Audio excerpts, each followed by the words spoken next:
Nakikipag-date ako sa walang pera. Yup, you heard that right. Might not be what you're expecting because social standards tells you broke boys deserve no. But before we dwell so much into that, kailangan nating maintindihan, ano ba ang ibig sabihin ng walang pera? Because there are different types of men na walang pera. There are men na we may call walang pera or we can tag as walang pera just because they might not really be able to afford to take us on weekly dates or maybe randomly send us flowers or buy the things that we crave or, fund our travels. Or maybe they're just really not in that position where they are financially capable. Pero you know that they are trying.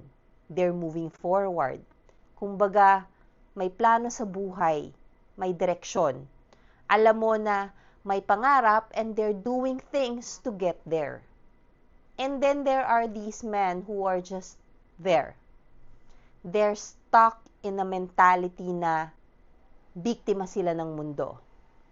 They're victims of circumstances and that's the reason why hindi sila makaahon.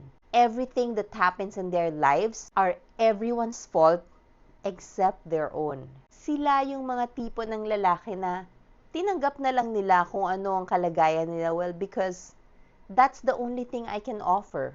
Walang plano, walang direksyon, walang growth. Sila yung tipong the first sign of struggle, they will pack their things and run away. So, saan ka dito? Where do you fall in this category? Bago ka ma-offend, look at yourself. Gumagawa ka ba ng paraan para maiahon mo ang sarili mo kung nasan ka man ngayon? O para sa'yo, you're in the, eto lang ang buhay na kaya kong ibigay. Ang mahalaga, nagmamahalan tayo mindset. Alam mo, there's nothing wrong with contentment. Pero ang mali ay ang sabihin na, eto na lang ako. Hanggang dito na lang ako. Eto na lang ang kaya kong ibigay. And I get why a lot of men got offended with that broke boys mindset. Because for the women who flaunted it and used it as their new trending social status, para sa mga lalaki, it wasn't just an insult. What they heard was, you are worthless until you become useful. Your only worth is money. You don't deserve anything if you don't have any money. And man, that hits hard.